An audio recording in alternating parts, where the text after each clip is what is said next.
The magic നോവലിലേക്ക് സ്വാഗതം. സ്നേഹദൂരത്തൊരു കാത്തിരിപ്പ് part 5. Hari എപ്പോൾ വരും? രേവതി ടീച്ചർ ചോദിച്ചു. അധികം വൈകില്ല, ഞാൻ വിളിക്കാം, ഉടനെ എത്താൻ. നന്ദ ഫോണിനടുത്ത് ചെന്നു. അയാളുടെ സെൽ നമ്പറിൽ വിളിച്ചു. ഹരി, ഇവിടെ അമ്മയും മായയും വേണു ഒക്കെ വന്നിട്ടുണ്ട്, അവൾ പറഞ്ഞു. ഇത്തിരി തിരക്കിലാണ് ഞാൻ, എങ്കിലും അരമണിക്കൂറിനുള്ളിൽ എത്തും, ഹരി പറഞ്ഞു. നന്ദ ഫോൺ വെച്ചു. വന്നപ്പോൾ മുതൽ അകന്ന് ചമ്മലിൽ നിൽക്കുന്ന വേണുവിനെ നോക്കി നന്ദ ചോദിച്ചു. വേണു എന്താ ഒന്നും മിണ്ടുന്നില്ലല്ലോ? ഇപ്പോഴും എന്നോട് പിണക്കം തന്നെയാ? ഹേയ്, അയാൾ കൂടുതൽ ചമ്മി. ഇത്തിരി ചമ്മലുണ്ട്, മായ പറഞ്ഞു. അതൊന്ന് തീർക്കാന്ന് കരുതിയിട്ടാ ഞങ്ങൾ വന്നത്, മായ ചിരിച്ചു. രേവതി ടീച്ചറും. ഇനിയും പഴയ അബദ്ധങ്ങൾ ഒന്നും ഉണ്ടാവില്ലെന്നാ കക്ഷി പറയുന്നത്, മായ വീണ്ടും പറഞ്ഞു. ഇപ്പോൾ ഞാൻ ഭർത്തൃമതിയാണ്. ഞാൻ ഒറ്റയ്ക്ക് കഴിഞ്ഞാലേ വേണുവിന് സങ്കടം തോന്നും, അല്പം തമാശയോടെ നന്ദയും പറഞ്ഞു. വേണു ചിരിച്ചു. പൂർണമായും ചമ്മൽ മാറിയിട്ടില്ലെന്ന മട്ടിൽ തന്നെ. പിന്നെ അയാൾ കുട്ടികളുടെ കൂടെ കൂടി. നന്ദ അമ്മയും അനിയത്തെയും കൂട്ടി അകത്തേക്ക് കടന്നു. അടുക്കളയിലെത്തി. അനിയത്തെയും കുടുംബത്തെയും അമ്മയും സൽക്കരിക്കാനുള്ള വിഭവങ്ങൾ പറഞ്ഞിട്ട് അവരെ എല്ലാം കൂടി ചേച്ചമ്മയെ സഹായിച്ചു. മായയുടെ പുതിയ വിശേഷം നന്ദയെ കൂടുതൽ ആഹ്ലാദിപ്പിച്ചു. ഒരാൺകുട്ടിയായിരിക്കട്ടെ, നന്ദ പറഞ്ഞു. അവളുടെ മനസ്സിൽ പഴയ സംഭവം ഓടിയെത്തി. 9 മാസം പൂർത്തിയായ കുഞ്ഞ് വിഷമുള്ളിൽ ചെന്ന് മരിച്ചതാണ് പുറത്തെടുത്തത്. അതൊരാൺകുഞ്ഞായിരുന്നു എന്നാണ് അമ്മ പറഞ്ഞത്. മായയുടെ കുട്ടിയുടെ മരണത്തിൽ അറിഞ്ഞോ അറിയാതെയോ പങ്കാളിയായതിൽ അന്ന് താൻ എത്ര സങ്കടപ്പെട്ടു. മായയും കൂട്ടി നന്ദ വീടും വളപ്പും ഒക്കെ ചുറ്റി നടന്ന് കാണിച്ചു. മായയ്ക്ക് ആ വീടും വളപ്പും ഒക്കെ ഇഷ്ടമായി. നന്ദേച്ചി ഭാഗ്യവതിയാ, മായ പറഞ്ഞു. ചൈത്രത്തിലെ ജീവിതത്തേക്കാൾ നന്ദേച്ചിക്ക് ഇവിടുത്തെ ജീവിതം സന്തോഷം തരുന്നില്ലേ? നന്ദയുടെ മുഖം വാടിപ്പോയി. നന്ദയും മായയും കിച്ചണിൽ നിന്ന് മാറിയപ്പോൾ ചേച്ചമ്മ പതുക്കെ രേവതി ടീച്ചറിന്റെ അടുത്തേക്ക് നീങ്ങി നിന്നു. പുറമേ വലിയ സ്നേഹവും കാര്യമൊക്കെയാ ചേച്ചി രണ്ടാളും തമ്മില്, പക്ഷേങ്കി കിടപ്പ് വേറെയാ, അവർ പറഞ്ഞു. രേവതി ടീച്ചർ അമ്പരപ്പോടെ ചേച്ചമ്മയെ നോക്കി. മുൻപേ വീട്ടിൽ കിടക്കമുറി ഒന്നേ ഉണ്ടായിരുന്നുള്ളൂ, ഇപ്പോ 3. അതൊക്കെ കണ്ട നമ്മക്കും കാര്യം മനസ്സിലാകത്തില്ലയോ? 3? അതെ, ഹരിമോനൊന്ന്, നന്ദമോൾക്കൊന്ന്, കുഞ്ഞുങ്ങൾക്കൊന്ന്. കഷ്ടല്ലേ അത്? രേവതി ടീച്ചർ വിളറിപ്പോയി. അപ്പോൾ നന്ദയുടെ സന്തോഷമൊക്കെയോ? അവൾ ഇപ്പോഴും പഴയ നിലപാടിൽ തന്നെ ഉറച്ചു നിൽക്കുന്നോ? കല്യാണം കഴിച്ച് ഒരു പെങ്കൊച്ചിനെ വീട്ടിലേക്ക് കൊണ്ടുവന്നിട്ട് പല മുറിയിലായി കിടക്കുവാന്ന് വെച്ചാൽ സഹിക്കാൻ പറ്റൂ ചേച്ചി? ചേച്ചിക്ക് അറിയാമോ കാര്യം എന്താന്ന്? രേവതി ടീച്ചറിന് നാവിറങ്ങിപ്പോയി. അല്ല, അറിയാമെങ്കിൽ ഒന്ന് ഉപദേശിക്ക്. ചിലപ്പോ ഹരിമോന്റെ മുഖം കണ്ട വലിയ വിഷമാ ചേച്ചി. വേലക്കാരിയാണേലും ഞാനും ഒരുത്തന്റെ കൂടെ പുറത്തതാ, 3-4 പേറുകയും ചെയ്തു.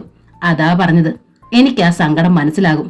മോളോട് ഞാൻ പറഞ്ഞിട്ടില്ല, ബുദ്ധിമുട്ടുണ്ടെന്നു കണ്ടോ, അതാ ചേച്ചിയോട് പറഞ്ഞത്. രേവതി ടീച്ചർ നന്ദയെ അന്വേഷിച്ചു ചെന്നു. മായയും നന്ദയും ടെറസിലായിരുന്നു. ചേച്ചമ്മയിൽ നിന്ന് അറിഞ്ഞ സത്യം രേവതി ടീച്ചർ ചോദിച്ചു. നന്ദ മുഖം കുനിച്ചു. മായ മൂക്കത്ത് വിരൽ വെച്ചു. നന്ദേച്ചിയുടെ സന്തോഷം കണ്ടപ്പോ ഞാൻ ഓർത്തു. സന്തോഷം എന്ന് പറയുമ്പോ അതെങ്ങനെ ഉണ്ടാകുന്നതാണെന്നാ നിങ്ങളുടെയൊക്കെ ധാരണ? നന്ദ ചോദിച്ചു. അപ്പോഴേക്കും ഹരിയുടെ കാർ വരുന്ന ശബ്ദം കേട്ടു. ദാ ഹരി വന്നു. നന്ദ ധൃതിയിൽ സ്റ്റെയർകേസ് ക്യാബിനിലേക്ക് നീങ്ങി. രേവതി ടീച്ചർ മായയെ നോക്കി, നന്ദയെ പിടികിട്ടാത്തതുപോലെ. ഹരി വന്നതോടെ വേണുവിന് ഉത്സാഹമായി, സംസാരമായി, പൊട്ടിച്ചിരിയായി. രാത്രി ഊണ് കഴിച്ചിട്ടേ ഹരി അവരെ വിട്ടുള്ളൂ. മിടുക്കനാണ് അയാൾ. അവർ പോയി കഴിഞ്ഞപ്പോൾ ഹരി പറഞ്ഞു. സ്മാർട്ട്, നമ്മളെ ഊണിന് ക്ഷണിച്ചിട്ടുണ്ട്. ഞാൻ റെഡി, നന്ദ പറഞ്ഞു. പിറ്റേന്ന് ശനി പത്മാവതിയും ശേഖരനും വന്നു. ശ്രീകലയുടെ മാതാപിതാക്കൾ. കയ്യിൽ പലഹാരങ്ങളും പറമ്പിൽ നിന്ന് വെട്ടിയ ഒരു കുല പഴവും ഉണ്ടായിരുന്നു. അവർക്ക് മനസ്സിലായി കുട്ടികളും ഹരിയും നന്ദയുടെ വരവോടെ കൂടുതൽ സന്തുഷ്ടരാണെന്ന്. അഖിലും അക്കുവും മിടുക്കരായിരിക്കുന്നു. തൃപ്തിയോടെയാണ് അവർ മടങ്ങിയത്. അവരും ഊണിന് ക്ഷണിച്ചു. ആരുടെ ക്ഷണവും മുടക്കണ്ട, നന്ദ പറഞ്ഞു. ഉച്ചയ്ക്ക് മുമ്പ് കുട്ടികളെ കുളിപ്പിച്ച് ഡ്രസ്സ് ചെയ്യുകയായിരുന്നു നന്ദ. അപ്പോഴാണ് ഫോൺ. ഹലോ, അപ്പുറത്ത് ആരോ ഉണ്ട്. റിസീവർ വെച്ചിട്ടില്ല, ലൈൻ കട്ടാക്കിയിട്ടില്ല. അതാരാണ്? നന്ദ വീണ്ടും ഹലോ പറഞ്ഞു. മിണ്ടാതിരുന്നാൽ റിസീവർ വെച്ചു. വീണ്ടും കേട്ടു ബെൽ. വീണ്ടും അതേപോലെ തന്നെ. 3-ാം തവണ അങ്ങനെ തന്നെ. നന്ദ റിസീവർ എടുത്ത് താഴെ വെച്ചു. കുറേ സമയം കഴിഞ്ഞ് റിസീവർ തിരിച്ചു വെച്ചു. പിന്നെ വിളിച്ചില്ല. വൈകുന്നേരവും അതേപോലെ ആവർത്തിച്ച വിളികളുണ്ടായി. മറുപുറത്തു നിന്ന് രാത്രിയിലും ഉണ്ടായി ആ വിളി. നന്ദ ഹരിയോട് വിവരം പറഞ്ഞു. ID കോളർ ഫോണല്ലേ, നമ്പർ നോക്കായിരുന്നില്ലേ നന്ദേ? നമ്പർ പലതായിരുന്നു, എങ്കിലും ഞാൻ തിരിച്ചു വിളിച്ചു. ഏതോ ബൂത്താണത്. നന്ദയ്ക്ക് തെല്ലുത്കണ്ഠമുണ്ടായി. ഇനി ബെല്ലടിക്കുമ്പോ ഞാൻ എടുക്കാം. ഹരി എടുത്തു. അതേപോലെ തന്നെ. റാസ്കൽ, വെക്കടാ ഫോൺ. ഹരി ദേഷ്യപ്പെട്ടു. ഫോൺ കട്ടായില്ല. ഹരി തന്നെ വെച്ചു. ചില ഞരമ്പുകൾ രോഗികളുടെ പണിയാണിത്. ഫോൺ എടുക്കണ്ട. ഞായറാഴ്ചയുണ്ടായിരുന്നു ഇടയ്ക്കിടെ ആ ശബ്ദമില്ലാ കോൾ. ഞായറാഴ്ച രാത്രിയിൽ അക്കുവിന് നേരിയ പനിയുടെ ലക്ഷണം കണ്ടു. പുലർച്ചെ ആയപ്പോഴേക്കും നല്ല പനിയുണ്ട്. സ്കൂളിൽ പല കുട്ടികൾക്കും പനിയുണ്ടത്രേ. പകർന്നതാണ്. നമുക്ക് രാവിലെ ഹോസ്പിറ്റലിൽ ഒന്ന് കൊണ്ടുപോകണം, നന്ദ പറഞ്ഞു. പോകാം. ഹരി കാർ ഇറക്കി. അഖിലിനെ സ്കൂളിൽ വിട്ടിട്ട് ഹരിയും നന്ദയും അക്കുവിനെ ഡോക്ടർ ജെയിംസിന്റെ ഹോസ്പിറ്റലിൽ കൊണ്ടുപോയി. വൈറസ് ഫീവർ ആണ്, ഡോക്ടർ പറഞ്ഞു. സാരമില്ല, സ്കൂളിൽ വിടണ്ട. 2-3 ദിവസത്തേക്ക് മരുന്ന് കഴിക്കട്ടെ. നന്ദയും മോളെയും ശ്രീനിലയത്തിലാക്കിയിട്ടാണ് ഹരി പോയത്. അയാൾക്ക് സൈറ്റിൽ വർക്കുണ്ടായിരുന്നു. അക്കുവിന് തീരെ വിശപ്പില്ല. ആഹാരം ഒന്നും വേണ്ട. മരുന്ന് കഴിക്കാൻ മടി. നന്ദയുടെ തോളിൽ നിന്നിറങ്ങാതെ അവൾ കിടന്നു. ഒന്ന് കൈമാറി പിടിക്കാൻ ചേച്ചമ്മയില്ല. ചേച്ചമ്മയുടെ 3ാമത്തെ മരുമകൾ 2ാമത്തെ പ്രസവത്തിന് ഹോസ്പിറ്റലിൽ പോയിരിക്കുന്നു. 2-3 ദിവസം കഴിഞ്ഞേ വരൂ എന്ന് പറഞ്ഞാണ് മെനഞ്ഞാന്നേ പോയത്. ഉണ്ണികൃഷ്ണൻ സ്കൂളിന് മുൻപിൽ നന്ദയെ കാത്തു നിന്നു. നന്ദ വന്നില്ല. അയാൾ സംശയിച്ചു. എന്തു പറ്റി നന്ദയ്ക്ക്? അവൾ വീട്ടിലുണ്ടോ? അയാൾ ഡയറക്ടറിയിൽ നിന്ന് ഹൃദ്യസ്ഥമാക്കിയ നമ്പർ വിളിച്ചു. അപ്പുറത്ത് റിസീവർ എടുത്തിരുന്നു. ഹലോ, നന്ദയുടെ സ്വരം കാതിൽ. കോൾമയർ കൊള്ളുന്നതിന് പകരം ഉണ്ണികൃഷ്ണന്റെ നെഞ്ചിൽ പക തിങ്ങി. അയാൾ റിസീവർ വെച്ചു. അപ്പോൾ അവൾ വീട്ടിലുണ്ട്. 2-3 ദിവസമായി വിളിക്കുന്നു. ആ ശബ്ദം കേൾക്കാൻ, വീണ്ടും വീണ്ടും കേൾക്കാൻ. കാരണം ഇനി ഒരിക്കലും അത് കേൾക്കാനാവില്ലല്ലോ. ഇന്ന് താൻ അവളെ ഈ കത്തി മുനയിൽ ഇല്ലാതാക്കുകയല്ലേ? ഉണ്ണികൃഷ്ണൻ ഇടുപ്പിൽ തപ്പി നോക്കി. പാൻസിന്റെ ഇടയിൽ ഇടുപ്പിൽ തിരികെയിരിക്കുകയാണ് കത്തി. അയാൾ ഒരു ഓട്ടോറിക്ഷയിൽ കയറി. സ്ഥലം പറഞ്ഞു കൊടുത്തു. ഓട്ടോ ശ്രീനിലയത്തിന്റെ ഗേറ്റിങ്ങിൽ വന്ന് 2 ഫർലോങ് മാറ്റിയാണ് നിർത്തിയത്. എന്നിട്ട് ഓട്ടോ മടക്കി വിട്ടു. മെല്ലെ അങ്ങോട്ട് നടന്നു ചെന്നു. ഉണ്ണികൃഷ്ണൻ ഗേറ്റിന് സമീപം നിന്ന് നോക്കി. ഒരു കോൺട്രാക്ടറുടെ പ്രതാപം വിളിച്ചറിയിക്കുന്ന വീടാ. കൊള്ളാം.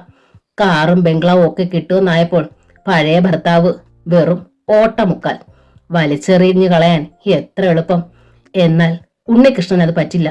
അങ്ങനെ ഒരു ഓട്ടമുക്കാലാവാൻ. ഉണ്ണികൃഷ്ണൻ ഒരു മാതൃകയാകണം. ആർക്ക്? ഭർത്താവ് ഉപേക്ഷിച്ചു പോകുന്ന എല്ലാ ഭാര്യമാർക്കും. പുനർവിവാഹം ചെയ്തവര് മാത്രം അങ്ങനെ സന്തോഷിക്കണ്ട. കൊല്ലണം. അതാണ് വേണ്ടത്. ആ ഉണ്ണികൃഷ്ണൻ ചെയ്തതാണ് ഉചിതം എന്നെല്ലാവരും പറയണം. ഗേറ്റ് കടന്ന് ഉണ്ണികൃഷ്ണൻ മെല്ലെ അകത്തേക്ക് കയറി. മുറ്റത്തെ പഞ്ചസാര മണലിൽ അയാളുടെ അമർത്തിയ കാലടികൾ പതിഞ്ഞു. ഉള്ളിലുള്ള എല്ലാ സംഘർഷങ്ങളും ആ കാലടിപ്പാടുകളിൽ പ്രതിഫലിച്ചിരുന്നു. സിറ്റ് ഔട്ടിൽ കയറി ഡോർ ബെല്ലിൽ കൈ വിരർത്താൻ അമർത്തുമ്പോൾ ഉണ്ണികൃഷ്ണൻ വീണ്ടും സംശയിച്ചു. അയാൾ ഉള്ളിലുണ്ടോ? അയാളാകുമോ വാതിൽ തുറക്കുക? എങ്കിൽ 2 കൊലപാതകം വേണ്ടിവരും. 1 ചെയ്യാൻ ഉറച്ചവന് പിന്നെ 2 ആയാൽ എന്താ? ആദ്യം അവനാണ് വരുന്നതെങ്കിൽ ആദ്യം മരിക്കാനുള്ള ഊഴവും വിധിയും അവന് തന്നെ. ഉണ്ണികൃഷ്ണൻ വീണ്ടും വിരലമർത്താൻ ആയുമ്പോഴാണ് മരുന്ന് വേണ്ടമ്മേ, അക്കൂന് മരുന്ന് വേണ്ട. ഒരു കുഞ്ഞിന്റെ ക്ഷീണസ്വരം. അമ്മയുടെ പൊന്നൂട്ടനല്ലേ, മരുന്ന് കഴിക്കാണ്ടിരുന്ന എങ്ങനാ മോളെ എണീറ്റ് നടക്കുക, സ്കൂളിൽ പോവുക, പഠിച്ച് മിടുക്കിയായിട്ട് വലിയ ആളാവുക? നന്ദയുടെ സ്വരം ഒരു മൃതസഞ്ജീവനി പോലെ. ആ ശബ്ദം ഉണ്ണികൃഷ്ണന്റെ സിരകളെ തൊട്ടുണർത്തി. നന്ദ. അയാൾ സിറ്റൗട്ടിൽ നിന്ന് ശബ്ദം കേട്ട ഭാഗത്തേക്ക് മുറ്റത്തോടെ വന്നു. തുറന്നു കിടക്കുന്ന ജനാലയ്ക്കരികിൽ നിന്നു അകത്തേക്ക് നോക്കി. നന്ദ. അവളുടെ തോളിൽ 4 വയസ്സോളം വരുന്ന പെൺകുഞ്ഞ്. കിടക്കമുറിയാണിത്. ആ കാഴ്ച അയാളുടെ കണ്ണുകളിൽ നിറ കാഴ്ചയായി തുളുമ്പി നിന്നു. അങ്ങേ അറ്റത്ത് ചെന്നിട്ടവൾ കുഞ്ഞുമായി തിരിയുമ്പോൾ ഉണ്ണികൃഷ്ണൻ മറഞ്ഞു നിന്നു. ഈശ്വര, ഇവൾ പൂർവാധികം സുന്ദരിയായോ? പക്ഷേ ആ മുഖത്തിപ്പോൾ സന്തോഷമല്ല, ഉത്കണ്ഠയാണ്. ടേബിളിൽ ഇരിക്കുന്ന മരുന്നിനടുത്തെത്തിയപ്പോൾ നന്ദ വീണ്ടും പറഞ്ഞു, അമ്മയുടെ പൊന്നുമോളല്ലേ, ഇത്തിരി മരുന്ന്, ഒരു പൊട്ടിന്റെ അത്രയും. ഏത് പൊട്ടിന്റെ? അക്കു ചോദിച്ചു. അമ്മയുടെ കുട്ടന്റെ നെറ്റിയില് അമ്മ തൊടിയിക്കണ പൊട്ടിന്റെ അത്രയും. അത്രയും വേണോ അമ്മേ? അക്കു ചിണുങ്ങി. പെട്ടെന്ന് ഫോൺ ബെല്ലടിക്കുന്നത് കേട്ടു. അക്കുവിനെ നിലത്ത് നിർത്തിയിട്ട് നന്ദ ഫോണിനടുത്തേക്ക് ചെന്നു. ഹരി ആയിരുന്നു ഫോണിൽ. ഇല്ല ഹരി, അങ്ങനെ തന്നെയുണ്ട്, ദാ എന്റെ തോളിൽ തന്നെ. ആ, അതിന് മരുന്ന് കഴിക്കാൻ വായി തുറന്നിട്ട് വേണ്ടേ? ഹരി നേരത്തെ വരുമോ? ആ, അതാണ് നല്ലത്. നന്ദ ഫോൺ വെച്ചു. അച്ഛൻ എന്താ അമ്മേ പറഞ്ഞേ? നന്ദ ഒന്നാലോചിച്ചു. എന്നിട്ട് കുസൃതിയോടെ ചിരി അടക്കി തുടർന്നു. അക്കുമോൾ മരുന്ന് കഴിച്ചില്ലെങ്കില് അച്ഛൻ വരുമ്പോ അമ്മയെ തല്ലുവന്നു. അമ്മയെ തല്ലുവന്നോ? അക്കു മുഖമുയർത്തി നന്ദയെ നോക്കി. അതെന്തിനാ? മോൾക്ക് അമ്മ മരുന്ന് തരാഞ്ഞിട്ടാണെന്ന് പറഞ്ഞിട്ട്. അച്ഛൻ അമ്മയെ തല്ലണ്ട അമ്മേ. അക്കുവിന് സങ്കടം വന്നു.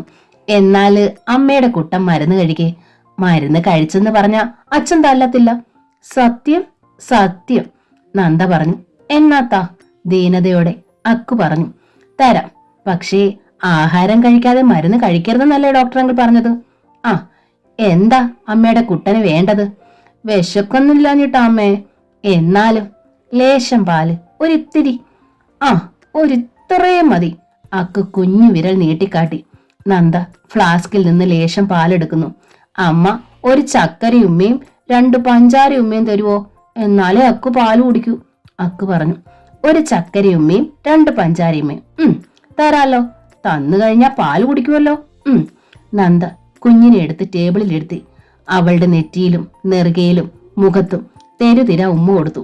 അക്കു പാല് കുടിച്ചു, മരുന്നും കഴിച്ചു. ആഹാ, അമ്മയുടെ കുട്ടൻ എന്തു മിടുക്കിയാ. ക്ഷീണിച്ചിട്ടും അക്കുവിന്റെ കണ്ണുകൾ തിളങ്ങി, മുഖത്തും ചിരി പരന്നു. അച്ഛനോട് വിളിച്ചു പറയമ്മേ, അക്കു മരുന്ന് കഴിച്ചെന്ന്. ഇനി അമ്മ തല്ലല്ലേന്ന്. നന്ദ ചിരിക്കുന്നു. എന്നാ അക്കു തന്നെ പറയാം. കുഞ്ഞുമോള് ഹരിയുടെ നമ്പർ ഞെക്കി. അച്ഛാ, മോള് മരുന്ന് കഴിച്ചു. ഇനി അച്ഛൻ അമ്മയെ തല്ലുവോ? തല്ലണ്ട അച്ഛാ. അമ്മ പാവാ. അക്കുവിന്റെ കുഞ്ഞു മനസ്സിന്റെ നൊമ്പരം. ഉണ്ണികൃഷ്ണന്റെ കണ്ണുകൾ നനഞ്ഞുപോയി. ഇനി അമ്മ മോളെ കിടത്തട്ടെ? നന്ദ ചോദിക്കുന്നു. എനിക്ക് അമ്മയുടെ തോളെ കിടക്കണം. കള്ളി, താഴെ കിടക്കാൻ കഴിയില്ലല്ലേ? നന്ദ ഒരു ഉമ്മ കൂടി കൊടുക്കുന്നു.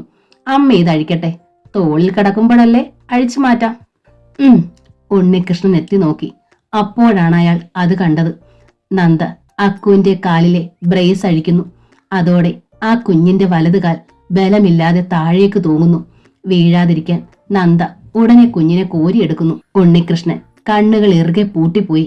ആ മിഴികൾക്കിടയിൽ 2 ഇറ്റ് കണ്ണീർ തുളുമ്പി. കയ്യിൽ മുറുകെ പിടിച്ചിരുന്ന കത്തി പിടിവിട്ട് താഴേക്ക് വീണു. ശബ്ദം കേട്ട് നന്ദ തിരിഞ്ഞു നോക്കി. ഒരു നടുക്കത്തിൽ ഉണ്ണികൃഷ്ണൻ നിന്നു. സ്തംഭിച്ചു നന്ദയും. ഉണ്ണിയേട്ടൻ തന്നെ തേടി വന്നിരിക്കുന്നു. നന്ദയ്ക്ക് ഹൃദയം സ്തംഭിച്ചുപോയി. ഒരു നിമിഷത്തേക്ക്, ഒറ്റ നിമിഷത്തേക്ക് മാത്രം. അടുത്ത നിമിഷം അവൾ ഹാളിലൂടെ പാഞ്ഞു വന്ന് ഡോർ തുറന്നു. സിറ്റ് ഔട്ടിലേക്ക് ഇറങ്ങി. അപ്പോഴും കരുതലോടെ അവൾ തോളിൽ ചേർത്ത് കിടത്തിയിരുന്നു നിധി പോലെ ആ കുഞ്ഞിനെ. ഉണ്ണിയേട്ടാ. വിസ്മയവും അരുതായികയും ആനന്ദവും ഒക്കെ കലർന്ന ശബ്ദം ഒന്നടക്കി അവൾ വിളിച്ചു. അതേ സെക്കൻഡിൽ തന്നെ അവൾ കണ്ടു താഴെ വീണ് കിടക്കുന്ന സൂര്യപ്രകാശമേറ്റ് ഇരുതലയും തിളങ്ങുന്ന ഒരു കത്തി. കടാര, ഇതിന്റെ ശബ്ദമല്ലേ അല്പം മുമ്പ് താൻ കേട്ടത്? നന്ദ കത്തിയിലേക്ക് നോക്കുന്നത് കണ്ടതോടെ ഉണ്ണികൃഷ്ണൻ കുനിഞ്ഞ് താഴെ നിന്ന് ആ കത്തി എടുത്തു. നന്ദ കത്തിയിൽ നിന്ന് പിൻവലിച്ച് ഉണ്ണികൃഷ്ണനെ നോക്കി. ഒരു നടുക്കത്തിൽ നന്ദ ആ സത്യം ഉൾക്കൊണ്ടു.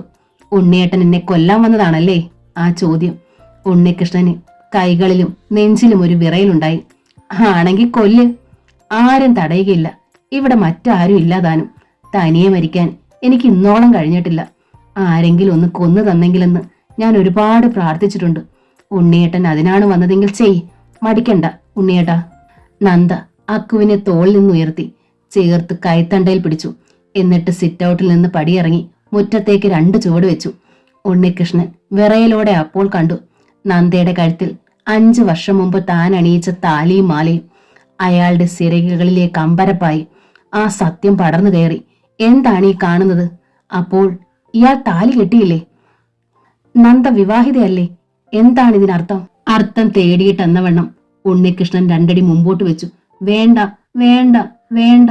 അസുഖത്തിന്റെ തളർച്ചയിലും അക്കു ഭീതിയോടെ നിലവിളിച്ചു. നിലവിളിക്കുന്നതിനിടയിൽ അവൾ പറഞ്ഞു, എന്റെ അമ്മയെ കൊല്ലണ്ട, എന്റെ അമ്മയെ കൊല്ലണ്ട. അക്കു ഉണ്ണികൃഷ്ണനെ തുറച്ചു നോക്കി, പിന്നെ കത്തിയിലേക്കും. എന്നിട്ട് നന്ദയുടെ കഴുത്തിലേക്ക് ചേർന്ന് അമർന്നു കിടന്ന് വട്ട ഇറുക്കി പിടിച്ചു.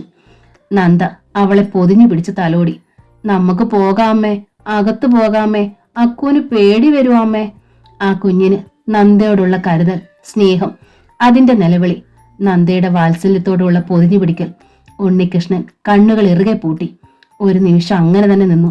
കത്തി അയാൾ പഴയപടി ഇടുപ്പിൽ തിരികെ ഷർട്ടിട്ട് മൂടി. എന്നിട്ട് മണൽ മൂടി ആ മുറ്റത്തൂടെ അയാൾ തിരിഞ്ഞു നടന്നു. അയാളുടെ കാലടികൾ അപ്പോഴും ആ മണലിൽ പതിച്ചു. അതിലിപ്പോൾ വിദ്വേഷത്തിന്റെയും പകയുടെയും പാടുകൾ ഉണ്ടായിരുന്നില്ല. ഉണ്ണികൃഷ്ണൻ ഗേറ്റ് കടന്നു മറിഞ്ഞിട്ടും നന്ദയ്ക്ക് അത് ഉൾക്കൊള്ളാനായില്ല. ഉണ്ണിയേട്ടൻ വന്നിരിക്കുന്നു ഇവിടെ, തന്നെ തേടി, അതും കൊല്ലാൻ. പക്ഷേ കൊല്ലാനുള്ള പകയോ ദേഷ്യമോ ആ മുഖത്തുണ്ടായിരുന്നില്ലല്ലോ. പിന്നെ എന്തിനായിരുന്നു കത്തിയുമായി വന്നത്? പകയോടെ വന്ന് തന്നെ അങ്ങ് കൊന്നിരുന്നെങ്കിൽ നെഞ്ച് പിഞ്ഞി പിഞ്ഞി താൻ ഓരോ നിമിഷവും അനുഭവിക്കുന്ന ഉൾവേദന എന്നെ അവസാനിക്കുമായിരുന്നു. പക്ഷേ ചെയ്തില്ല. അല്ലെങ്കിലും തന്നെ പോയിട്ട് ഒരു ഉറുമ്പിനെ കൊല്ലാനെങ്കിലും കഴിയോ ഉണ്ണിയേട്ടന്? വീട്ടിൽ വളർത്തുന്ന ഒരു കോഴിയെ കൊല്ലാൻ പറഞ്ഞാൽ ഡ്യൂട്ടി അച്ഛന് വിട്ടുകൊടുത്തിട്ട് ഓടുന്ന ആളല്ലേ ഉണ്ണിയേട്ടൻ. അമ്മേ, അക്കു കണ്ണു തുറന്നു. അവൾ തിരിഞ്ഞു നോക്കി. ആരും മുറ്റത്തില്ല. ആരാമ്മേ അത്? എന്തിനാമ്മേ അമ്മയെ കൊല്ലാൻ വന്നേ? അക്കുവിന് സങ്കടം സഹിച്ചില്ല. അവൾ നന്ദയുടെ മുഖം തനിക്ക് നേരെ പിടിച്ചു തിരിച്ചുകൊണ്ട് വിമ്മിപ്പൊട്ടി. ഒന്നുമില്ല കുട്ടാ, അമ്മ ചുമ്മാ പറഞ്ഞല്ലേ. അക്കുവിന് പേടി വരുവാ. അമ്മയുടെ കുട്ടം പേടിക്കണ്ട, അമ്മയില്ലേ കൂടെ. നന്ദ പെട്ടെന്ന് വീടിനുള്ളിലേക്ക് കയറി വാതിലടച്ചു. അക്കുവിനെ മുറിക്കുള്ളിൽ കൊണ്ടുപോയി കിടത്തി. അങ്ങനെ കിടന്നതുകൊണ്ടാവാം അക്കു ഉറങ്ങി. നന്ദയുടെ മുൻപിൽ ഉണ്ണികൃഷ്ണൻ അങ്ങനെ തന്നെ നിന്നു, നനഞ്ഞ മിഴികളുമായി. ഈശ്വര, ഉണ്ണിയേട്ടൻ എത്ര മാറിപ്പോയി. ആ മുഖത്തെ ചൈതന്യവും കണ്ണുകളിലെ തിളക്കവും വറ്റിയിരിക്കുന്നു. അന്ന് ഹോസ്പിറ്റലിൽ വെച്ച് കണ്ടതുപോലെ തന്നെ. ഉണ്ണിയേട്ടൻ എന്തിനിത്ര പാടുപെട്ടു? തന്നെ ഒന്ന് വിളിക്കാമായിരുന്നില്ലേ അന്നോളം? താൻ വിട്ടുപോന്നതിൽ പിന്നെ ഒരിക്കൽ പോലും തന്നെ വിളിച്ചിട്ടില്ല. ആ വീട്ടിലെ ജീവിതവും സമ്മർദ്ദവും അത്രയേറെ അസഹ്യമായപ്പോൾ താൻ ഫാമിലി കോർട്ടിൽ പരാതി നൽകി. ഉണ്ണിയേട്ടന്റെ സമ്മതം ഇല്ലാതെ തന്നെ. അത് വാസ്തവം. എന്നാലും ഉണ്ണിയേട്ടൻ ആ പരാതി കീറി കളയാമായിരുന്നില്ലേ? ഒരിക്കലെങ്കിലും കോടതിയിൽ നിന്ന് അറിയിച്ച ദിവസം വന്ന് സമ്മതമില്ല എന്ന് പറയാമായിരുന്നില്ലേ? വേർപിരിയാനുള്ള അറിയിപ്പ് കിട്ടിയ പിന്നാലെ ആൾ പെണ്ണ് കാണാൻ പോയി. ഒടുവിൽ ശ്യാമയുമായുള്ള വിവാഹം തീരുമാനിക്കുകയും ചെയ്തു. എന്നാലും താൻ ഇങ്ങനെ ഒരു വഴിക്ക് വരില്ലായിരുന്നു. തന്റെ വീട്ടിൽ പ്രശ്നങ്ങൾ നിൽക്കക്കള്ളിയില്ലാത്ത വിധം വഷളായിരുന്നില്ലെങ്കിൽ, ഒരാശ്വാസത്തിന് ഒരു മുഖമെങ്കിലും ഉണ്ടായിരുന്നെങ്കിൽ. എന്നിട്ടും ഹരിയോടൊപ്പം പോരുന്നതിന്റെ തലേന്ന് 1000 വട്ടം റിസീവർ കയ്യിലെടുത്തതാണ്. ഒന്ന് വിളിക്കാൻ, ഒന്ന് പറയാൻ, ഉണ്ണിയേട്ടാ എന്നൊന്ന് വിളിച്ച് ആ ഹലോ വിളിയെങ്കിലും ഒന്ന് കേൾക്കാൻ കഴിഞ്ഞില്ല. ഒരിക്കൽ പോലും ഇങ്ങോട്ട് വിളിക്കാതെ സ്വൈര്യമായി കഴിയുന്ന ഒരാളെ വിളിച്ച് ശല്യപ്പെടുത്തണ്ടെന്ന് കരുതി. പക്ഷേ എല്ലാം കഴിഞ്ഞപ്പോൾ അറിയുന്നതെന്ത്? തന്നെ മാത്രം കാത്തിരുന്നു എന്ന്. കിട്ടില്ലെന്നറിഞ്ഞപ്പോൾ ഇതാ കത്തിയുമായി കൊല്ലാൻ പിറകെ. കൊല്ലാമായിരുന്നില്ലേ? എന്തിനിങ്ങനെ ഇഞ്ചിഞ്ചായി കൊല്ലുന്നു? ശ്രീനിലയത്തിൽ നിന്ന് ഉണ്ണികൃഷ്ണൻ നേരെ പോയത് LICയിലേക്കാണ്. പെട്ടെന്ന് അയാൾക്ക് തോന്നിയത് അങ്ങനെയാണ്. ലീവ് തീർന്നിട്ടില്ല, എന്നാലും ചെന്നു. ലീവ് ക്യാൻസൽ ചെയ്യാമല്ലോ. മറ്റെങ്ങോട്ടും പോകാനില്ലാത്തതുപോലെയായിരുന്നു അയാളുടെ ആ പോക്ക്. ഓഫീസിനുള്ളിൽ ചെന്നയാൾ ജോർജിന്റെ സീറ്റിനടുത്തേക്കിരുന്നു. ആകെ തളർന്ന് അവശതയോടെ. സർക്കാർ ജീവനക്കാരുടെ പോളിസി വിഭാഗത്തിൽപ്പെട്ട ചില നമ്പറുകൾ കമ്പ്യൂട്ടറിൽ ചെക്ക് ചെയ്യുകയായിരുന്നു ജോർജ്. ഉണ്ണികൃഷ്ണന്റെ വരവും ഇരിപ്പും കണ്ട് അയാൾ അന്താളിച്ചു പോയി. ഹോസ്പിറ്റലിൽ വെച്ച് അന്ന് ഉണ്ണികൃഷ്ണൻ പരുഷമായി പെരുമാറിയെങ്കിലും ജോർജ് അതത്ര കാര്യമാക്കിയില്ല. ഉണ്ണികൃഷ്ണന്റെ മാനസിക നില അറിയാവുന്നത് കൊണ്ട് തന്നെ. പക്ഷേ ലീവിലായിരുന്ന ആൾ പെട്ടെന്ന് ഇങ്ങനെ കയറി വന്ന് അടുത്തിരുന്നപ്പോൾ ശരിക്കും അയാൾ അന്താളിച്ചു പോയി. എനിക്കൊരു ഗ്ലാസ് വെള്ളം താടോ, ഉണ്ണികൃഷ്ണൻ പറഞ്ഞു. ജോർജ് എഴുന്നേറ്റ് ചെന്ന് വാട്ടർ കൂളറിൽ നിന്ന് വെള്ളവുമായി വന്നു. ഉണ്ണികൃഷ്ണൻ അത് കുടിച്ചു. താനിത് എവിടുന്നാ ഇത്ര പരവേശപ്പെടാൻ? ജോർജ് ചോദിച്ചു. നന്ദയുടെ അടുത്തുനിന്ന്. അവിശ്വസനീയതയോടെ ജോർജ് ഉണ്ണികൃഷ്ണനെ നോക്കി. നന്ദയുടെ അടുത്തുനിന്നോ? എന്ന് വെച്ചാൽ അവരുടെ പുതിയ വീട്ടിലോ? ആ, താൻ എന്തിനവിടെ പോയി? കൊല്ലാൻ. My God! ജോർജ് ചാടി എണീറ്റു. അയാൾ ആകെ ഭയന്നുപോയി. കൊല്ലുന്ന കാര്യം അന്ന് പറഞ്ഞെങ്കിലും ജോർജ് അത് തള്ളിക്കളഞ്ഞിരുന്നു. താനത് ചെയ്തോടോ ഉണ്ണികൃഷ്ണ? ജോർജ് ഉണ്ണികൃഷ്ണന്റെ ചുമലിൽ അമർത്തി പിടിച്ചു. നേരിയ നിലവിളിയുടെ ശബ്ദമായിരുന്നു ജോർജിന്. ഇല്ല. ഉണ്ണികൃഷ്ണന്റെ സ്വരത്തിലും പതർച്ചയുണ്ടായി. ഹോ! ജോർജിന്റെ ശ്വാസം നേരെ വീണു. അയാൾ ഇരുന്നു. എന്താടോ ഉണ്ടായത്? ഉണ്ണികൃഷ്ണന്റെ കണ്ണുകൾ നിറയുന്നത് ജോർജ് കണ്ടു. താൻ വാടോ. ജോലി നിർത്തിവെച്ചിട്ടയാൾ ഉണ്ണികൃഷ്ണനെ കൂട്ടി ഡൈനിങ് റൂമിലെത്തി. ഉച്ചയാവാത്തതിനാൽ അതിനുള്ളു വിജനം. ഉണ്ണികൃഷ്ണൻ ഇടുപ്പിൽ നിന്ന് ആ കത്തി എടുത്ത് ടേബിളിൽ വെച്ചു. കണ്ടോ? ജോർജ് ആ കത്തി കയ്യിലെടുത്തു. എന്നിട്ട് സൂക്ഷ്മതയോടെ പരിശോധിച്ചു. കൊല്ലാൻ തന്നെയാണ് പോയത്, കൂടെ മരിക്കാനും, ഉണ്ണികൃഷ്ണൻ പറഞ്ഞു. കൊന്നാൽ ലോക്കപ്പും ജയിലും ആവില്ലേ പിന്നെ? അത് വയ്യാഞ്ഞിട്ടാണ്. താൻ ആള് മോശമല്ലല്ലോടോ. എന്നിട്ട് കഴിഞ്ഞില്ല. തനിക്ക് കഴിയില്ലെന്ന് എനിക്ക് അറിയാമായിരുന്നടോ. ജോർജ് അയാളുടെ തോളിൽ കൈവച്ചു. പുതിയ ആർഭാടങ്ങളും പുതുജീവിതവുമാണ് അവളുടെ അമിതമായ ആഹ്ലാദത്തിന് പിന്നിലെന്ന് ഞാൻ ധരിച്ചു. പക്ഷെ അല്ല, അവൾ ഇപ്പോൾ അനുഭവിക്കുന്ന ആനന്ദം ഞങ്ങൾ ഒരുമിച്ച് ഇനി ഒരു 100 കാലം കഴിഞ്ഞാലും അവൾക്ക് ലഭിക്കില്ലടോ. അങ്ങോട്ട് കയറി ചെന്ന് എനിക്ക് ഒരു കാട്ടാളനാവാൻ കഴിഞ്ഞില്ല. അങ്ങനെ ചെയ്താൽ പിന്നെ എത്ര ജന്മങ്ങൾ കഴിഞ്ഞാലും ആ കുഞ്ഞുങ്ങളുടെ ശാപം തീരുകയില്ല. എനിക്ക് തോന്നുന്നത് എന്നെ തന്നെ ശപിക്കാനാണ്. അത്യധികം സങ്കടത്തോടെ ഉണ്ണികൃഷ്ണൻ മുഖം കുനിച്ചു. ജോർജിന് വല്ലാത്ത സഹതാപമായി. കഷ്ടം തന്നെ. എന്തിനാടോ ഞാൻ അവളെ ഇത്രയേറെ സ്നേഹിച്ചത്? ഉണ്ണികൃഷ്ണൻ ചോദിച്ചു. ഒരു ഭാര്യയും ഭർത്താവും പരസ്പരം ഇത്രയധികം സ്നേഹിക്കരുത്. സ്നേഹിക്കുന്നതിൽ എന്താ തെറ്റ്? ഞാനും എന്റെ ഭാര്യയും തമ്മിൽ സ്നേഹിച്ചല്ലേ കഴിയുന്നത്. ഒരു ഭാര്യ പോയാൽ മറ്റൊരുവളെ സ്വീകരിക്കാൻ കഴിയണം. എനിക്ക് മാത്രം എന്താ അതിന് കഴിയാത്തത്? അതാണ് പറഞ്ഞതും. ഉണ്ണികൃഷ്ണൻ സ്വയം നിന്ദിച്ചു. ഇത്രയ്ക്കൊക്കെ സ്നേഹം ഉള്ളിൽ വെച്ചിരുന്നിട്ട് പിന്നെ താൻ എന്തിനാടോ നന്ദ അന്ന് വിട്ടത്? ജോർജ് വല്ലാതെ കുറ്റപ്പെടുത്തി. താൻ വിട്ടതുകൊണ്ടല്ലേ നന്ദ പോയത്. ഞാൻ വിട്ടു എന്ന് ആര് പറഞ്ഞു? പിന്നെ അവൾ പോയതല്ലേ. അത് നന്ദയുടെ കുറ്റമാണെന്ന് ഞാൻ സമ്മതിച്ചു തരുന്നില്ല ഉണ്ണികൃഷ്ണ. പിന്നെ തന്റെ കുറ്റം. ഞാൻ എന്തു ചെയ്തെന്നാ? താനൊന്നും ചെയ്തില്ലേ. അതാണ് തന്റെ കുറ്റം. ഉണ്ണികൃഷ്ണൻ ജോർജിനെ തുറച്ചു നോക്കി. അച്ഛനെയും അമ്മയും മകൻ സ്നേഹിക്കണം, അവർക്ക് വേണ്ടതൊക്കെ നൽകണം എന്ന് കരുതി അവർ തന്റെ സ്വകാര്യ ജീവിതത്തിലേക്ക് കയറാൻ ഒരു മകനും അനുവദിക്കരുത്. ജോർജ് പറഞ്ഞു. നിങ്ങൾക്ക് കുട്ടികൾ വേണോ എന്ന് തീരുമാനിക്കേണ്ടത് നിങ്ങൾ തന്നെ ആവണം. തന്റെ കൂടെ ഏത് സ്ത്രീ താമസിക്കണമെന്ന് തീരുമാനിക്കേണ്ടതും താൻ തന്നെ ആവണം. ഉണ്ണികൃഷ്ണൻ ജോർജിനെ തുറച്ചു നോക്കിയപ്പോഴും ഒരുപാട് തവണ തന്നോട് ഇത് പറയാൻ ഞാൻ ശ്രമിച്ചു. താൻ പിടി തന്നില്ല. ഇപ്പോൾ അവസരം വന്നതുകൊണ്ട് പറയുകയാണ്. ഞാൻ പറഞ്ഞു പോകരുതെന്ന് യാചിച്ചു. എന്നിട്ടും അവൾ പോയി. എനിക്കും വാശി തോന്നി. ഞാനൊരാണല്ലേ. ആണിന്റെ വാശി പോലും. എടോ, താൻ അറിയാത്ത ഒരുപാട് കാര്യങ്ങൾ നന്ദ ഫേസ് ചെയ്തിട്ടുണ്ട്. തന്റെ വീട്ടിൽ വേണമെങ്കിൽ ഒരു ഭൂകമ്പം ഉണ്ടാക്കാം അവൾക്ക്. പക്ഷേ ഉറക്കെ ഒന്ന് ശബ്ദിക്കുക പോലും ചെയ്തിട്ടില്ല ആ സ്ത്രീ. എന്നിട്ടെല്ലാം സ്വയം സഹിച്ചു. ഉണ്ണികൃഷ്ണന്റെ നെറ്റി ചുളിഞ്ഞു. മകന്റെ മുൻപിൽ നല്ല പിള്ള ചമഞ്ഞുകൊണ്ട് മകനില്ലാത്ത അവസരത്തിൽ മരുമകളെ ചക്കിലിട്ടാട്ടി എണ്ണ പിഴിയുന്ന ഒരുപാട് മാതാപിതാക്കളുണ്ട് നമ്മുടെ നാട്ടിൽ. നന്ദ പാവമായതുകൊണ്ട് തന്റെ മാതാപിതാക്കളും ആ അടവ് പ്രയോഗിച്ചു. ജോർജ്, താൻ കാര്യം പറയടോ. ഉണ്ണികൃഷ്ണൻ ഗൗരവത്തിലായി. നന്ദ തന്റെ വീട്ടിൽ നിൽക്കെ തന്നെ തന്റെ വീട്ടിൽ ദല്ലാളന്മാർ കയറി ഇറങ്ങിയിട്ടുണ്ട്. എന്തിന്? തന്റെ പുനർവിവാഹത്തിന് പെണ്ണാലോചിക്കാൻ. ജോർജിന്റെ ശബ്ദത്തിൽ മുനയുണ്ടായി. നോ, ഉണ്ണികൃഷ്ണൻ എതിർത്തു. അങ്ങനെ ഒന്നും ഉണ്ടായിട്ടില്ല. ഉണ്ടായിട്ടുണ്ടെങ്കിൽ ഞാനതറിയും. എല്ലാം താൻ അറിഞ്ഞു തന്നെ സംഭവിക്കണമെന്നുണ്ടോ? എന്റെ അച്ഛനും അമ്മയും അത്തരക്കാരല്ല.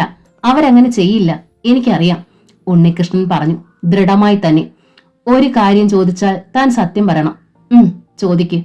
നന്ദ നിൽക്കെ തന്നെയോ നന്ദ പോയി കഴിഞ്ഞിട്ടോ മറ്റൊരു വിവാഹം ചെയ്യണമെന്ന് താൻ ചിന്തിച്ചിട്ടുണ്ടോ? താൻ എന്ത് ഭ്രാന്താടോ ഈ ചോദിക്കുന്നത്?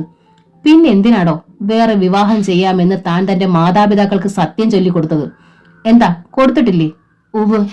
അതിന്റെ ബലത്തിൽ അവരിങ്ങനെ ചെയ്തിട്ടില്ല എന്ന് ഉണ്ണികൃഷ്ണൻ എങ്ങനെ അറിയാം? അത് ഉണ്ണികൃഷ്ണൻ സ്തബ്ധനായിരുന്നു. അങ്ങനെ സംഭവിച്ചിട്ടുണ്ടോ?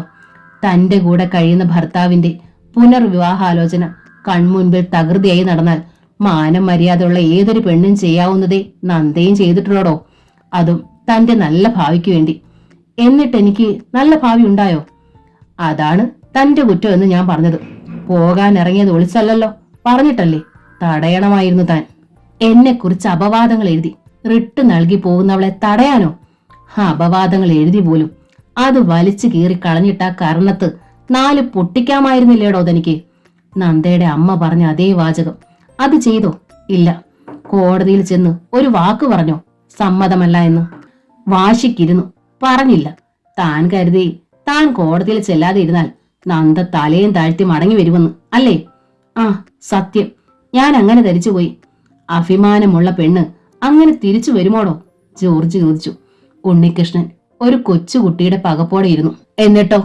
അവൾ ഉപയോഗിച്ചിരുന്ന അടിവസ്ത്രം മുതൽ പെറുക്കി കെട്ടി താൻ കൊടുത്തുവിട്ടു. തന്നിരുന്ന പണവും സ്വർണവും എന്തിന്? വിവാഹ മോതിരം വരെ താൻ തിരിച്ചു കൊടുത്തില്ലേ? എന്തിനായിരുന്നു അത്? ജോർജ് തന്നെ തുടർന്നു. വാശിക്ക്, ദേഷ്യത്തിന് അല്ലേ? നന്ദ ഇങ്ങ് തനിയെ തിരിച്ചു വരുമെന്ന് അത് കണ്ടാലെന്ന് താൻ കണക്ക് കൂട്ടി അല്ലേ? ആണിന്റെ വാശി. പക്ഷേ ഉടുതുണി വരെ തിരികെ നൽകുമ്പോൾ പൂർണ്ണമായി ഉപേക്ഷിക്കപ്പെട്ടു എന്നും ഇനി കാത്തിരിക്കേണ്ട എന്ന അർത്ഥമാണെന്നും പെണ്ണിന് മനസ്സിലാവും. പൂർണ്ണമായി ഉപേക്ഷിച്ച് എന്ന് അച്ഛനെ ബോധ്യപ്പെടുത്തണമെന്നേ ഞാൻ കരുതിയുള്ളൂ. അതാണ് അതൊക്കെ കൊടുത്തു വിട്ടത്. ഉണ്ണികൃഷ്ണന്റെ ശബ്ദം താഴ്ത്തി. അച്ഛന്റെ മാനസാന്തരം താൻ ആഗ്രഹിച്ചു. അച്ഛനെ അമ്മയും വേദനിപ്പിക്കാതെ തന്നെ എല്ലാം നേരെയാക്കാൻ താൻ ശ്രമിച്ചു. ഞാൻ തന്റെ ഭാഗത്ത് നിൽക്കാം. ഒരൊറ്റ കാര്യം താൻ ചെയ്തിരുന്നെങ്കിൽ, ജോർജ് പറഞ്ഞു. ഒറ്റ തവണയെങ്കിലും താൻ ഇതിനോടകം നന്ദയെ നേരിട്ട് വിളിച്ച് കാര്യം പറഞ്ഞിരുന്നെങ്കിൽ, അല്ലെങ്കിൽ ഫോണിലെങ്കിലും വിളിച്ച് ഒരൊറ്റ തവണ ഒരു വാക്ക് താൻ കാത്തിരിക്കണമെന്ന് താനത് ചെയ്തോടോ? ജോർജിന്റെ കർക്കശമായ ചോദ്യം ചെയ്യൽ, നിശിതമായ വിമർശനം. ഉണ്ണികൃഷ്ണൻ വിറങ്ങലിച്ചിരിക്കുകയാണ്. താൻ പാഴാക്കി കളഞ്ഞ അവസരങ്ങൾ, എല്ലാം നേടാമായിരുന്ന സന്ദർഭങ്ങൾ. ഞാൻ മുമ്പേ പറഞ്ഞല്ലോ, ഒരാളുടെ വ്യക്തി ജീവിതത്തിൽ അന്യന് കടന്നു വരുന്നതിന് പരിധിയുണ്ട്. അതുകൊണ്ടാണ് ഞാൻ ഇതുവരെ മൗനം പാലിച്ചത്. ഇപ്പോൾ കൊല്ലാൻ പോയിട്ട് വന്നതുകൊണ്ട് പറഞ്ഞു പോയതാണ്. ജോർജ് ഉണ്ണികൃഷ്ണന്റെ തോളിൽ കൈവച്ചു. തന്റെ അച്ഛന് മാനസാന്തരം വന്നു തുടങ്ങിയെന്നറിഞ്ഞപ്പോഴും ഞാൻ പറഞ്ഞതാണ് നന്ദി ഒന്ന് വിളിക്കാൻ. പെട്ടെന്ന് കടന്നു ചെന്നവളെ അമ്പരിപ്പിക്കാനും റാഞ്ചി എടുത്ത് പറക്കാനും താൻ കൊതിച്ചു അല്ലേ? ഉണ്ണികൃഷ്ണൻ കൂടുതൽ കൂടുതൽ തളരുകയാണ്. മൊത്തം വിശകലനം ചെയ്താൽ എനിക്കൊന്നേ ഉള്ളൂ പറയാൻ. തന്റെ വീട്ടിൽ സഹി കെട്ടിട്ടാണ് നന്ദ പോയത്. സ്വന്തം വീട്ടിൽ നിൽക്ക കള്ളി ഇല്ലാതായി അവർക്ക്. അതുകൊണ്ടവർ രക്ഷപ്പെടാൻ വേണ്ടി മറ്റൊരു വിവാഹത്തിന് തയ്യാറായി. അപാകത എവിടെയൊക്കെ തോന്നിയാലും തെറ്റു പറയാനാവില്ലെന്നാണ് എന്റെ പക്ഷം. ജോർജ് പറഞ്ഞു നിർത്തി. അയാൾ ആ ഖടാര വാങ്ങി തന്റെ ഷെൽഫിനുള്ളിൽ ഒളിപ്പിച്ചു. ഇതും കൊണ്ട് നടന്നിനി അബദ്ധമൊന്നും ഉണ്ടാക്കി വെക്കണ്ട. ജോർജ് തന്റെ സീറ്റിലേക്ക് പോയപ്പോഴും ഉണ്ണികൃഷ്ണൻ ഓർക്കുകയായിരുന്നു നന്ദയും താനുമായുള്ള ജീവിതത്തെക്കുറിച്ച്, അകൽച്ചയെക്കുറിച്ച്, അനുബന്ധ സംഭവങ്ങളെക്കുറിച്ച്. ശരിയാണ്, താനും അവളും കൂടി ഒരുമിച്ച് ജീവിക്കാമെന്നും സ്വന്തമായിട്ടില്ലാത്ത കുഞ്ഞുങ്ങൾക്ക് പകരം ഒരു കുട്ടിയെ ദത്തെടുക്കാമെന്നും ഒരിക്കലും വിട്ടുപിരികയില്ലെന്നും ഒരു ദിവസം സംസാരിച്ച് തീരുമാനിച്ചതാണ്, സത്യം ചെയ്തതാണ്. പിന്നെ അത്രയും പ്രകോപനപരമായി ഒരു ഇട്ടുമായി നന്ദ മുമ്പിൽ വരണമെങ്കിൽ അതിന് പിന്നിൽ ശക്തമായ എന്തെങ്കിലും ഉണ്ടാവും, തീർച്ച. ഉണ്ണികൃഷ്ണൻ ചൈത്രത്തിലെത്തി. മുകുന്ദന് മുൻപിൽ നിന്നു. ചുവന്ന മിഴികളും വിജൃംഭിച്ച മുഖവും ആയിരുന്നു ഉണ്ണികൃഷ്ണന്. നന്ദ ഇവിടെ നിന്ന് പോകുന്നതിന് മുമ്പ് തന്നെ എനിക്ക് പുനർവിവാഹ ആലോചന നടത്താൻ ദല്ലാളന്മാർ ഇവിടെ വന്നിരുന്നോ? യാതൊരു മുഖവരെയില്ല. ഒറ്റ ചോദ്യം. മുകുന്ദനും ഈശ്വരിയും മുഖത്തോട് മുഖം നോക്കി. പറയേ, എനിക്ക് സത്യം അറിയണം. അങ്ങനെ സംഭവിച്ചിട്ടുണ്ടോ? ഉണ്ട്. മുകുന്ദന്റെ മുഖം കുനിഞ്ഞു, കണ്ണുകൾ നിറഞ്ഞു. നിങ്ങൾ എന്റെ അച്ഛനാണോ? ഉണ്ണികൃഷ്ണൻ മുകുന്ദനെ പിടിച്ച് ശക്തിയായി ഉലച്ചു. ശക്തമായൊരു ഭൂമികുലുക്കം. എന്തൊക്കെയോ പൊട്ടി അടർന്നു വീഴതുപോലെ ഉണ്ണികൃഷ്ണന്റെ കൈപിടിയിൽ നിന്ന് വഴുതി മുകുന്ദൻ താഴെ വീണു. നെഞ്ചിൽ ശക്തമായി കൈ ഊന്നിക്കൊണ്ട് മുകുന്ദൻ താഴെ കിടന്നു പിടഞ്ഞു. അതിനിടയിൽ അയാൾ സ്തംഭിച്ചു നിൽക്കുന്ന മകനെ നോക്കി. മോനെ. ശബ്ദം വെളിയിലേക്ക് വന്നില്ല. അമ്മേ. ആർത്തനാദത്തോടെ ഒന്ന് വിളിക്കാനാഞ്ഞ് ഉണ്ണികൃഷ്ണൻ തിരിഞ്ഞു നോക്കി. വാതിക്കൽ നിൽക്കുന്നു അമ്മ. ഷോക്ക് ഏറ്റതുപോലെ കണ്ണുകൾ മിഴിച്ചപടി. അമ്മ ഇവിടെ നിൽപ്പുണ്ടായിരുന്നോ? പാഞ്ഞു വന്ന ആവേശത്തിൽ അച്ഛന്റെ മുഖം മാത്രമേ താൻ കണ്ടുള്ളൂ. ഉണ്ണികൃഷ്ണൻ അച്ഛനെ കോരിയെടുത്ത് സെറ്റിയിലേക്ക് കിടത്തി. അപ്പോഴേക്കും ഈശ്വരി അവർക്ക് അരികിലേക്ക് ഓടി വന്നു. അവർ പെട്ടെന്ന് കുറച്ചു വെള്ളം മുകുന്ദന്റെ മുഖത്ത് കുടഞ്ഞു. വിളിച്ചു. മുകുന്ദൻ കണ്ണുകൾ തുറക്കാൻ ശ്രമിച്ചു. മെല്ലെ തുറക്കുകയും പെട്ടെന്ന് തന്നെ ഇമ ചെമ്മുകയും ചെയ്യുന്നു. അച്ഛാ. അത്യന്തം വെപ്രാളത്തിൽ ഉണ്ണികൃഷ്ണൻ വിളിച്ചു. പരിഭ്രമം കൊണ്ട് ഉണ്ണികൃഷ്ണൻ അടിമുടി വിറച്ചു. ശബ്ദം പതറി, കണ്ണുകളും നിറഞ്ഞു. മുകുന്ദൻ ശക്തമായി ഒന്ന് ശ്വാസം എടുത്തു. ഉണ്ണികൃഷ്ണന്റെ കയ്യിൽ ബലമായി ഒന്ന് പിടിച്ചു. അച്ഛന്റെ കൈകൾക്ക് അസാമാന്യ കരുത്തുണ്ടെന്ന് ഉണ്ണികൃഷ്ണന് തോന്നി. ഉണ്ണികൃഷ്ണന്റെ കൈത്തലം തന്റെ നെഞ്ചിലേക്ക് മുകുന്ദൻ ചേർത്ത് പിടിച്ച് ഒന്നുകൂടി അമർത്തി. മകന്റെ മുഖത്തേക്ക് അയാൾ ഉറ്റുനോക്കി. എന്തോ പറയാൻ അയാൾ ശ്രമിക്കുകയാണ്. ചുണ്ടുകളുടെയും കണ്ണുകളുടെയും ചലനങ്ങളിൽ നിന്ന് ഉണ്ണികൃഷ്ണൻ അത് മനസ്സിലായി. കണ്ണുകൾ രണ്ടും നിറഞ്ഞു തുളുമ്പുന്നു. പക്ഷേ പറയാൻ അച്ഛന് കഴിയുന്നില്ല. അച്ഛനെ വെട്ടി വിയർക്കുകയും കിതപ്പ് വർദ്ധിക്കുകയും ചെയ്തപ്പോൾ ഒരപകടത്തിന്റെ സൈറൻ ഉണ്ണികൃഷ്ണന്റെ തലച്ചോറിൽ മുഴങ്ങി. അച്ഛന്റെ പിടിവിടുവിച്ച് ഈശ്വരി ഒന്ന് നോക്കിയിട്ട് ഉണ്ണികൃഷ്ണൻ പുറത്തേക്ക് ചാടി ഇറങ്ങി വണ്ടി സ്റ്റാർട്ടാക്കി പാഞ്ഞു. ഉണ്ണികൃഷ്ണൻ ഒരു ടാക്സിയുമായി മടങ്ങി വരുമ്പോൾ മുറ്റത്തും വീടിനുള്ളിലും അയൽക്കാരുണ്ട്. ഈശ്വരി മുകുന്ദന്റെ നെഞ്ചു തടവുന്നു. അവർ ഉറക്കെ നിലവിളിക്കുകയാണ്. അവരെ സമാധാനിപ്പിച്ചുകൊണ്ട് സാലി അടുത്തുണ്ട്. എല്ലാവരും കൂടി മുകുന്ദനെ ടാക്സിക്കുള്ളിലാക്കി. പെട്ടെന്ന് തന്നെ കാർ ജെ ഹോസ്പിറ്റലിലെത്തി. ഡോക്ടർ ശങ്കർ കൃഷ്ണന് മുകുന്ദനെ പെട്ടെന്ന് പിടികെട്ടി. ഉണ്ണികൃഷ്ണനെ മുകുന്ദന് നേരെ ICUലേക്ക് കയറ്റി. അത്യാവശ്യം വേണ്ടുന്ന ട്രീറ്റ്മെന്റുകളും പരിശോധനകളും തുടർന്നുള്ള ടെസ്റ്റുകളും. ശക്തമായ അറ്റാക്കാണ്, ഡോക്ടർ ശങ്കർ കൃഷ്ണൻ പറഞ്ഞു. എന്താണ് ഇങ്ങനെ ഉണ്ടാകാൻ കാരണം? ഉണ്ണികൃഷ്ണൻ പതറിയ ഭാവത്തിൽ ഈശ്വരിയെ നോക്കി. മുൻപ് ഇങ്ങനെ ഉണ്ടായിട്ടുണ്ടോ? ഇല്ലെന്ന് ഉണ്ണികൃഷ്ണൻ തലയാട്ടി. ഡോക്ടർ, അച്ഛന് അല്പം ക്രിട്ടിക്കലാണ്. ശുഭമായി തന്നെ വരുമെന്ന് നമുക്ക് വിശ്വസിക്കാം, ഡോക്ടർ ശങ്കർ കൃഷ്ണൻ പറഞ്ഞു. ഒരു വെള്ളിടി വെട്ടിയ പോലെ ഉണ്ണികൃഷ്ണൻ മുഖം പൊത്തി ഒന്ന് വിതുമ്പി. എന്നിട്ട് അയാൾ അമ്മയുടെ തോളിൽ കൈവച്ചു. ഈശ്വരി മകനെ നോക്കി. സങ്കടം കൊണ്ടവൻ ശക്തമായി കിതയ്ക്കുകയായിരുന്നു. ഒന്നുറക്കെ കരയാനാവാത്തതിന്റെ വിമ്മിട്ടം. അമ്മേ, ഞാൻ ഉണ്ണികൃഷ്ണൻ തേങ്ങി. ഞാൻ അച്ഛനെ വല്ലാണ്ട് സങ്കടപ്പെടുത്തി അല്ലേ അമ്മേ? പക്ഷേ ഇങ്ങനെ വരുമെന്ന് സത്യമായിട്ട് ഞാൻ കരുതിയില്ലമ്മേ. മകന്റെ കയ്യിൽ പിടിച്ചു ഈശ്വരി. അച്ഛനോട് നീ അങ്ങനെ ചോദിക്കരുതായിരുന്നു, അവർ പറഞ്ഞു. നിന്റെ കാര്യം പറഞ്ഞ് വല്ലാണ്ട് സങ്കടപ്പെടുകയായിരുന്നു അന്നേരം. വയസ്സുകാലത്ത് ഞങ്ങൾക്ക് രണ്ടാൾക്കും ഉണ്ടായ ആഗ്രഹങ്ങളും ദുർബുദ്ധിയും കാരണം നിന്റെ ജീവിതം ഇങ്ങനെയൊക്കെ ആയി പോയല്ലോ എന്ന് പറഞ്ഞ് വല്ലാണ്ട് വിഷമിച്ച് നിൽക്കുകയായിരുന്നു. അപ്പോഴാ നീ. ഉണ്ണികൃഷ്ണന് സഹിക്കാനാവാത്ത നൊമ്പരം തോന്നി. പശ്ചാത്താപവും. അക്ഷരാർത്ഥത്തിൽ എരുതിയിലേക്ക് തന്നെയാണ് താൻ നെയ് പകർന്നത്. അതാളിപ്പടർന്നു പെട്ടെന്ന്. ഈശ്വര, ഒന്നും വരുത്തല്ലേ, അയാൾ പ്രാർത്ഥിച്ചു വീണ്ടും വീണ്ടും. എന്ത് പറ്റി ഇത്ര പെട്ടെന്ന് അളിയന്? അങ്ങനെ ചോദിച്ചുകൊണ്ടാണ് ശിവൻകുട്ടിയും ഓമനയും വന്നത്. സാലിയാണ് വിളിച്ച് അവര് വിവരം അറിയിച്ചത്. ശ്യാമയുടെയും സുധാകരന്റെയും പ്രശ്നങ്ങൾ തീർന്ന് സന്തോഷമായി അവർ കഴിയുന്നതിന്റെ സമാധാനത്തിലാണിപ്പോൾ ശിവൻകുട്ടിയും ഓമനയും. ശ്യാമയെ ചൈത്രത്തിലെത്തിക്കുക എന്ന ഉദ്ദേശത്തിൽ തന്നെ നന്ദയെ ഉപേക്ഷിച്ച് മറ്റൊരുവളെ കൊണ്ടുവരിക എന്ന വിഷം ആദ്യം മുകുന്ദന്റെ മനസ്സിൽ കുത്തിവെച്ചതും അവരാണ്. അവരുടെ ജീവിതവും മകളുടെ ജീവിതവും ഇപ്പോൾ ഭദ്രം. ചൈത്രത്തിലുള്ളവരുടെ ജീവിതമോ? അക്കുവിന്റെ അസുഖ വിവരം അറിയാൻ വേണ്ടി ഹരി ഉച്ച കഴിഞ്ഞ് ശ്രീനിലയത്തിലേക്ക് ഫോൺ ചെയ്തു. സൈറ്റിൽ നിന്നിട്ട് അയാൾക്ക് സമാധാനമില്ല. നന്ദ സംസാരിച്ചു കഴിഞ്ഞപ്പോൾ അക്കുവിന് സംസാരിക്കണമെന്നായി. അസുഖം ഇനിയൊരു തുള്ളിയേ ഉള്ളൂ എന്നവൾ ചൂണ്ടുവിരലിന്റെ അറ്റം തൊട്ട് കാട്ടി. ഹരി മുൻപിൽ നിൽക്കുന്നുണ്ടെന്ന മട്ടിൽ ഫോണിലൂടെ പറഞ്ഞു. റിസീവർ വെക്കാറായപ്പോഴാണ് അവൾ ആ കാര്യം ഓർത്തത്. ഉണ്ണികൃഷ്ണൻ വന്ന കാര്യം. അച്ഛാ, ഇന്ന് അമ്മയെ കൊല്ലാൻ ഒരാൾ വന്നച്ചാ, കത്തിയും കൊണ്ട്, അക്കു പറഞ്ഞു. നന്ദ ഞെട്ടിപ്പോയി.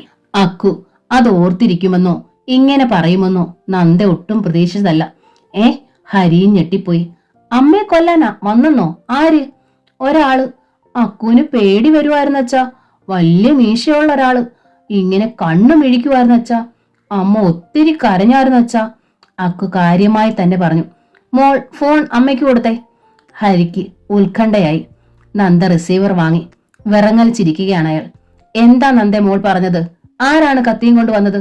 ഹരിയുടെ സ്വരത്തിലെ ഉത്കണ്ഠ നന്ദയെ പിടിച്ചൊന്നുലച്ചു. ആരാ നന്ദേ, പറയൂ. നന്ദ അറിയാവുന്ന ആളാണോ അതോ കള്ളനോ?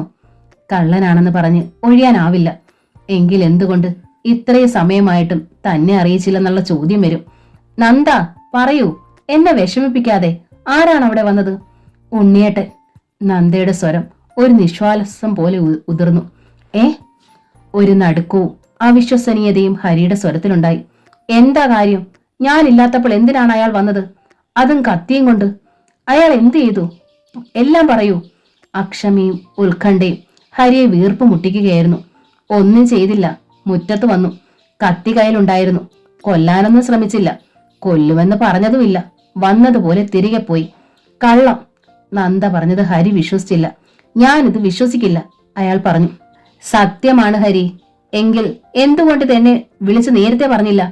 നന്ദ ഭയന്നിരുന്ന ചോദ്യം ഒടുവിൽ വന്നു. അത് നന്ദ പരിങ്ങി. ഹരി സെൽ ഓഫാക്കി. നന്ദയ്ക്ക് മനസ്സിലായി ഹരി പിണങ്ങിയിരിക്കുന്നു. വല്ലാതെ പിണങ്ങിയിരിക്കുന്നു. കഷ്ടമായി പോയി. ഇനി ഹരിയുടെ ഉള്ളിൽ ഇപ്പോൾ രോഷം ജ്വലിക്കുകയായിരുന്നു. ഇതങ്ങനെ വിട്ടാൽ പറ്റില്ല. കത്തിയുമായി അവൻ വന്നിരിക്കുന്നു കൊല്ലാൻ. അക്കുവിനെ കണ്ടതുകൊണ്ടാകാം തിരികെ പോയത്. ഇനിയൊരിക്കൽ നന്ദ തനിച്ചാകുമ്പോൾ അവൻ വന്നാലോ? ഇന്നും സ്കൂളുള്ള ദിവസമാണ്. എന്നിട്ടും അവൻ വീട്ടിൽ വന്നതിന്റെ അർത്ഥം സ്കൂളിൽ അന്വേഷിച്ചിട്ട് ആൾ വന്നിട്ടില്ല എന്നറിഞ്ഞു തന്നെയാകാം. വീട്ടിലുണ്ടെന്ന് കൺഫേം ചെയ്തിരിക്കാം. എങ്ങനെ? ഒന്ന് ഫോൺ ചെയ്താൽ പോരെ? പെട്ടെന്ന് ഹരിക്ക് ഓർമ്മ വന്നു. 2-3 ദിവസമായിട്ട് വരുന്ന ശബ്ദമില്ല കോളുകൾ. അതെ, അതും അവൻ തന്നെയാവും. അപ്പോൾ അവൻ എന്തോ നിശ്ചയിച്ചുറച്ചു തന്നെയാണ്. നന്ദ സ്കൂളിൽ ഒറ്റയ്ക്ക് പോകുമ്പോൾ വഴിയിൽ വെച്ച് അങ്ങനെ ആക്രമിച്ചാലോ? ഹരിക്ക് ആകെ ഒരു വെപ്രാളമായി. അയാൾ വേഗം കാർ ഇറക്കി നേരെ പോലീസ് സ്റ്റേഷനിലേക്ക്. SI സദാനന്ദനെ ഹരിക്കറിയാം. അയാളുടെ വീടിന്റെ കോൺട്രാക്ട് ഹരിക്കായിരുന്നു. 4-5 വർഷം മുമ്പ്. ആ പരിചയമുണ്ട്. അതുകൊണ്ട് തന്നെ ഹരിയെ കണ്ട ഉടനെ SI സദാനന്ദൻ കുശലം ചോദിച്ചു. എന്താ മിസ്റ്റർ ഹരി ഇങ്ങോട്ടൊക്കെ? പോലീസിനെ കാണാതെ പറ്റില്ല എന്ന് വന്നാൽ എന്താ ചെയ്യുക? വരാതെ പറ്റുമോ? SIക്ക് എതിരെ ഹരി ഇരുന്നു. എന്നിട്ട് സംഭവങ്ങൾ വിവരിച്ചു. ഹരി ഒരു പെറ്റീഷൻ എഴുതിത്തരൂ, ഞാനൊന്ന് അന്വേഷിക്കട്ടെ. എല്ലാം കേട്ട ശേഷം SI സദാനന്ദം പറഞ്ഞു. ഹരി പെറ്റീഷൻ എഴുതി നൽകിക്കൊണ്ട് പറഞ്ഞു, ഇന്ന് തന്നെ എന്തെങ്കിലും ചെയ്യണം. വൈഫ് എംപ്ലോയി ആയതുകൊണ്ട് യാത്ര തനിച്ചാണ്. ആ സന്ദർഭത്തിൽ പെട്ടെന്ന് ഒരു അറ്റാക്ക് ഉണ്ടായാലോ? ഹരി സ്റ്റേഷനിൽ നിന്ന് മടങ്ങി. അയാൾക്ക് എന്നിട്ട് സമാധാനമായില്ല. ഏതായാലും പോലീസിൽ പരാതിപ്പെട്ടിട്ടുണ്ടല്ലോ, അവരെന്ത് ചെയ്യുന്നു എന്ന് കാണട്ടെ. ഹരി ശ്രീനിലയത്തിലേക്ക് വണ്ടി വിട്ടു. വണ്ടിയുടെ ശബ്ദം കേട്ടപ്പോൾ നന്ദ വിയർക്കാൻ തുടങ്ങി. എന്താകും ഹരിയുടെ പ്രതികരണം എന്നവൾ സത്യമായും ഭയന്നു. കയറി വന്ന ഹരിയുടെ മുഖം ഗൗരവപൂർണമായിരുന്നു താനും. അക്കു ഉറങ്ങിപ്പോയിരുന്നു. അഖിൽ വരാൻ സമയമാകുന്നതേ ഉള്ളൂ. അഖിലിന് വേണ്ടി ഹോർലിക്സ് ഇട്ട പാലും മുട്ട ഓംലേറ്റും ഉണ്ടാക്കുകയായിരുന്നു നന്ദ. അക്കു ഉണരുന്നതിന് മുൻപ് പെട്ടെന്നുണ്ടാക്കാവുന്ന ഒരു പലഹാരം മുട്ട നോൺ സ്റ്റിക് പാനിലേക്ക് ഒഴിച്ചപ്പോഴാണ് ഹരി വന്നതും. അത്യന്തം ഗൗരവപ്പെട്ടിരുന്നു അയാളുടെ സ്വരവും. എന്താ അവൻ വന്ന കാര്യം അന്നേരം വിളിച്ചെന്നെ അറിയിക്കാതിരുന്നത്? നന്ദയ്ക്ക് തൊണ്ട വരണ്ടു. പിടിക്കപ്പെട്ട ഭാവത്തിൽ നിന്നു. മുൻ ഭർത്താവങ്ങ് കൊന്നേക്കട്ടെന്ന് വിചാരിച്ചോ? നന്ദയ്ക്ക് അതേ നിലയാണ്. ഇനി അവന്റെ ശല്യം ഉണ്ടാവില്ല. ഹരി അതേ ഭാവത്തിൽ തന്നെ പറഞ്ഞു. ഞാൻ പോലീസിൽ ഒരു പെറ്റീഷൻ കൊടുത്തിട്ടുണ്ട്, അവര് വേണ്ടത് ചെയ്തോളൂ. നന്ദയുടെ കയ്യിലിരുന്ന വുഡൻ സ്പൂൺ താഴെ വീണു. ഇവിടെ മുറ്റത്ത് വരെ വന്നവന് വഴിയിൽ വെച്ചായാലും ഇനി അത് ചെയ്യാം, ഹരി പറഞ്ഞു. മുറ്റത്ത് വന്നിട്ട് ചെയ്യാത്തവൻ വഴിയിൽ വെച്ച് ചെയ്യുമെന്ന് ആര് പറഞ്ഞു? നന്ദ തീക്ഷ്ണമായി ഹരിയെ നോക്കി. എന്നെ ഒന്നും ചെയ്തില്ലെന്ന് ഞാൻ പറഞ്ഞില്ലേ, പിന്നെ എന്തിനു പരാതി കൊടുത്തു? എന്റെ വീട്ടിൽ ഒരുത്തൻ അങ്ങനെ കയറി ഇറങ്ങുന്നത് എനിക്ക് ഇഷ്ടമല്ല. ഹരിക്ക് ദേഷ്യം വന്നു. പെറ്റീഷൻ കൊടുക്കുന്നതിന് മുമ്പ് എന്നോടൊരു വാക്ക് ചോദിക്കാമായിരുന്നില്ലേ ഹരിക്ക്? നന്ദയെ ശബ്ദമുയർത്തി. അവളുടെ മുഖം വല്ലാതെ ചുളിഞ്ഞു പോയിരുന്നു. അത് കണ്ടതോടെ ഹരിക്ക് കൂടുതൽ ദേഷ്യം വന്നു. അയാൾ ചീറി. എന്താ ചോദിച്ചാൽ വേണ്ടാന്ന് പറയുമായിരുന്നോ? നന്ദ മറുപടി പറഞ്ഞില്ല. ദേഷ്യത്തിൽ തിരിഞ്ഞു നടന്നു കിച്ചണിലേക്ക്. പാലിൽ ഒഴിച്ച മുട്ട ഓംലേറ്റ് കരിഞ്ഞിരിക്കുന്നു. എന്നിട്ട് നന്ദ അതെടുത്തില്ല, അനങ്ങിയതുമില്ല. ഭിത്തിയിൽ ചാരി ഒരേ നിൽപ്പ്. ഉണ്ണിയേട്ടനെതിരെ ഹരി പോലീസിൽ പരാതിപ്പെട്ടിരിക്കുന്നു. അസഹ്യമായ നൊമ്പരം തോന്നി അവൾക്ക്. ഉണ്ണികൃഷ്ണനെ കൂട്ടിക്കൊണ്ടുവരാൻ SI സദാനന്ദൻ നിയോഗിച്ചത് കോൺസ്റ്റബിൾ സക്കറിയയാണ്. ഇന്റൻസീവ് കെയർ യൂണിറ്റിന് മുൻപിൽ ശ്വാസം അടക്കി പിടിച്ച മട്ടിൽ നിൽക്കുന്ന ഉണ്ണികൃഷ്ണന് മുൻപിൽ സക്കറിയ എത്തി.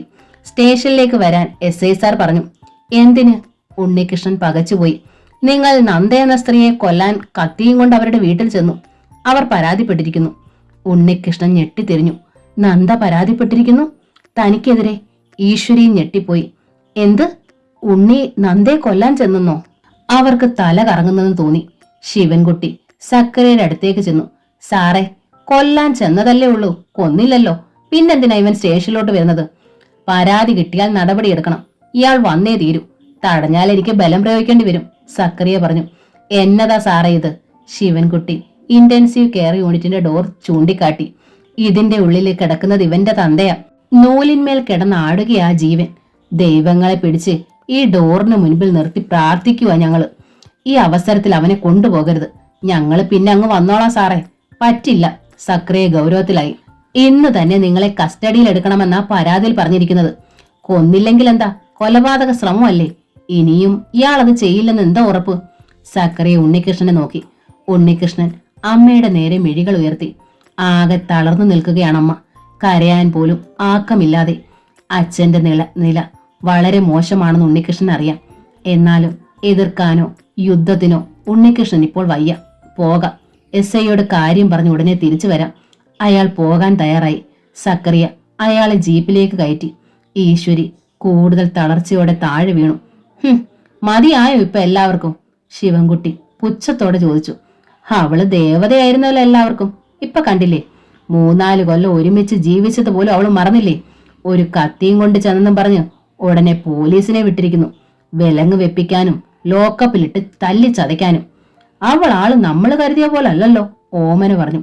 ഇത്ര മനസാക്ഷിയില്ലാത്തവളായിരുന്നോ? ശിവൻകുട്ടി എന്റെ മോൻ. ഈശ്വരി തേങ്ങി. ഇച്ചയെ പേടിക്കണ്ട, 10 മിനിറ്റിനുള്ളിൽ ഉണ്ണികൃഷ്ണനെ ഞാൻ ഇവിടെ എത്തിക്കും.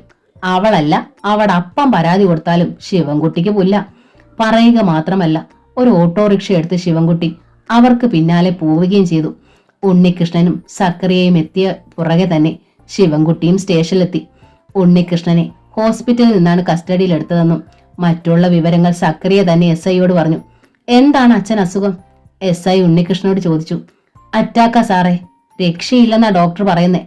എപ്പോഴാന്നുള്ള സംശയമുള്ളൂ, ശിവൻകുട്ടി കയറി പറഞ്ഞു. ഉണ്ണികൃഷ്ണൻ അടുത്തിരിക്കുന്നു എന്നുപോലും നോക്കാതെ. സാർ അറിയുമായിരിക്കും, അളിയൻ ഈ സ്റ്റേഷനിൽ ഇരുന്നിട്ടുള്ളതാ. മുകുന്ദൻ റിട്ടയറായി.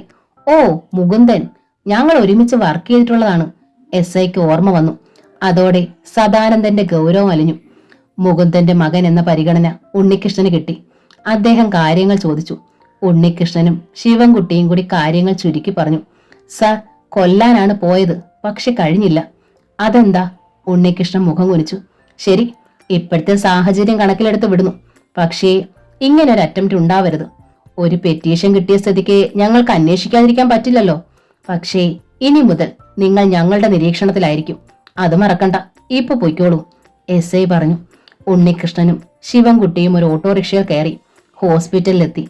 ഉണ്ണികൃഷ്ണനെ കണ്ടതും ഈശ്വരി അവനെ ഇറുകി പിടിച്ച് വാ വിട്ട് നിലവിളിച്ചു. ഉണ്ണി, നമ്മളെ വിട്ടു പോയടാ നിന്റെ അച്ഛൻ. ഉണ്ണികൃഷ്ണന്റെ തൊണ്ടയിൽ ഒരാർത്തനാദം തിങ്ങി നിറഞ്ഞു. രാവിലെ വളരെ വൈകിയാണ് നന്ദ പത്രം കണ്ടത്.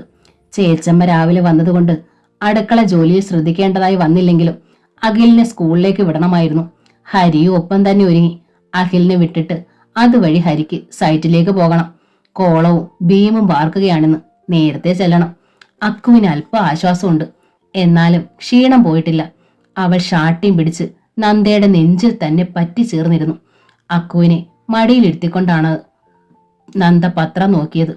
പ്രധാന വാർത്തകൾ കഴിഞ്ഞ് പേജ് മറിക്കുമ്പോഴാണ് നിര്യാതരായവരുടെ വാർത്താ പേജിൽ നന്ദ മുകുന്ദന്റെ ഫോട്ടോ കണ്ടത്. ഒറ്റ നടുക്കം. പത്രം അവളുടെ കയ്യിൽ നിന്ന് തെറിച്ചു വീണു.